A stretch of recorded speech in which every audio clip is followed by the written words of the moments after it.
So first of all, the first stage in understanding who I am as a consumer is to identify my consumer profile or market segmentation group. This will enable me to understand what consumer traits I inhibit the most and will identify which values and personality characteristics define me as a consumer. There are many different psychographic models available which can identify a consumer's profile. I use the VALS model here, and after answering a series of multiple choice questions, I was classified as an innovator and an experiencer. Innovators typically are suspicious of marketing materials such as advertising and have a decent amount of international and intercultural experiences. We are also very open to new technologies and we embrace new platforms such as new social media. Experiences are also very expressive and are typically the first to adopt new trends and styles. We are not always overly keen to follow the mainstream trends, but we are in tune with the latest fashions. Appearing socially capable is also very important, and good friendships are highly valued to us. So as you can see here. I also use the Acorn model, which categorizes me based upon my postcode. I first used my student postcode, which defined me as financially stretched, so I don't have a lot of disposable income. But I also used my parents' postcode, as I spend quite a lot of time there as well. Acorn defines my home postcode, where my parents live, as a financially comfortable household, whereby my parents are working professional jobs and have some degree of disposable income. This income enabled me to go traveling and make experiential purchases. So, what do I think are the key influences on my buying behavior? Whenever I purchase something, there is always an influence behind that buying decision. My key motivations for making purchases that are not primary or secondary, that means I'm not influenced by the product or the brand, but rather my emotional motives. My primary reason for making my purchases presented on this poster are to create experiences and memories that I won't forget. Notice that nowhere on my poster there's no obvious brands or logos or anything like that. Rather, it's just memories, experiential memories that from myself are represented from my own memory. To further explain this idea of representing memories, I recall a time when I wanted to post some pictures for myself for another assignment, but I realised that I had very few pictures actually of me. None of them were really that usable. So I wanted to represent myself, but I simply just couldn't. I couldn't do it. As a result of this disappointing realization, I started to use my camera a lot more, particularly with a focus on using instant social media, such as like Snapchat and Instagram. But as a student who was living on a relatively mundane lifestyle, I needed more adventurous material to capture and share, so that I can share with my social media followers. This motivated me to travel and get a placement in Thailand teaching English. This of course gave me a wide range of vibrant and exotic locations to work with as subject material, and I was able to share a broad variety of pictures of me in various different situations and locations on social media. I believe another influencing factor on my buying behavior would be like media influencers, such as online travel bloggers. It's quite common these days for just ordinary people to post video logs of their travels on video sharing sites such as YouTube, for example. Personally, I find these videos quite appealing, and they hold a relatively high degree of entertainment value for me. A large part of my buying decision to go traveling would be as a result of these videos. I would attest this to something called normative compliance, which is the desire to fit in But in my case, it wasn't with my immediate friendship group, it was with like an online community. I can also derive influence from the desire for a value expression. This is the need for respect and approval from others. So how am I an ethical consumer? So during this trip to Thailand, I spent my weekends traveling to various tourist attractions, one of which being the notorious Tiger Temple, which you can see here, whereby the visitors would pose next to a heavily sedated tiger in order to have like selfies taken and pictures taken, that sort of thing.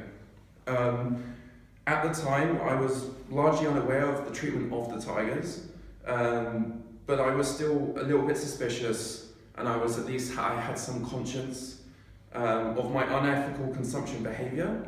However, it really did have little effect upon me at the time. My consumer behaviour was falling short behind my ethical intentions, but it didn't seem to concern me much at the time, really. This paints a rather negative picture of my consumer behaviour, as it seems that I was largely immoral, self-interested, and only concerned with meeting my own needs and desires.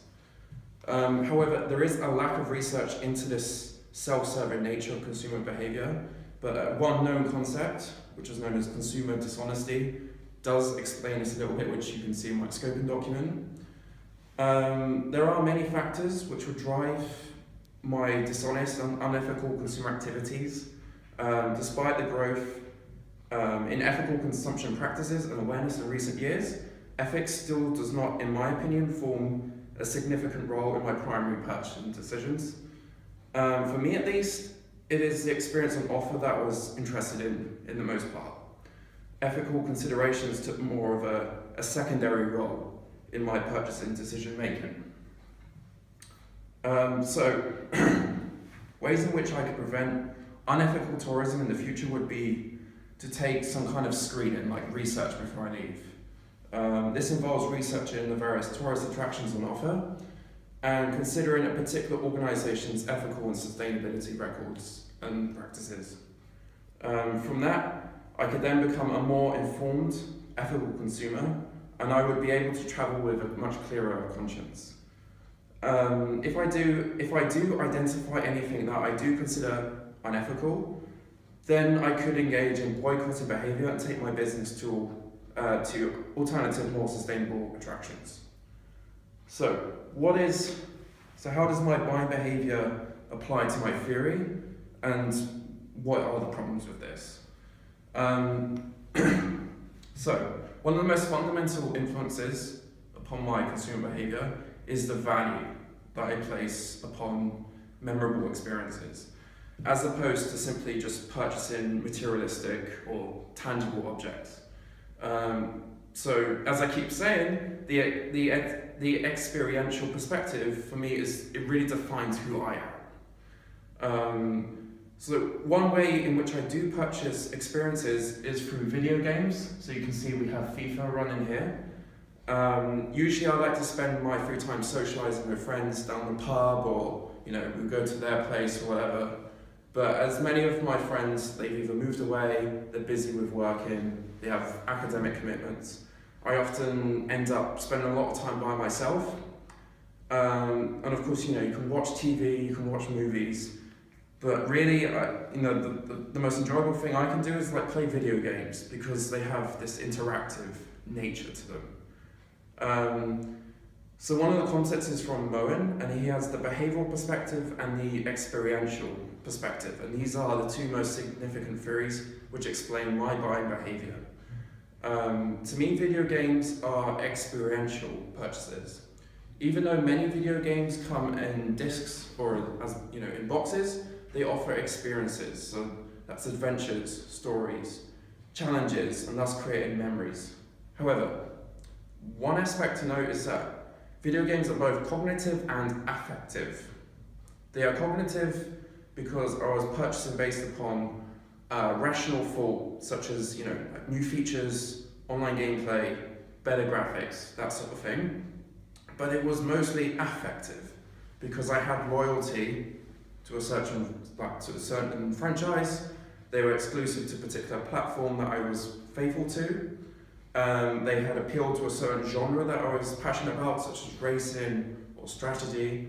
All my friendship group's norms had provided me with a biased response to purchase a particular title without applying much rational thought. So instead, I would be drawing much more from my emotions and a desire to fit in with my social environment. So the second main theory that I believe applies to my buying behaviour, I would use Belk's idea of extended self. So again, I keep using these examples from Thailand. As you can see, most of these pictures are from Thailand, apart from these two. So when I was in Thailand, I wanted to share my experiences with my friends on social media, and this was to gain value expression.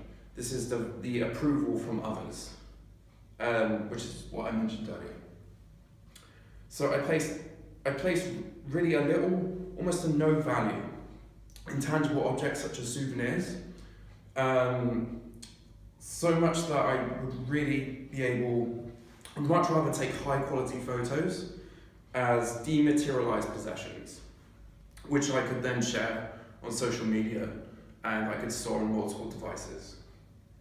So this relates back to my previous value placed upon experiential memories, as pictures create more like memory pegs, like deja vu almost, which allows me to relive certain moments.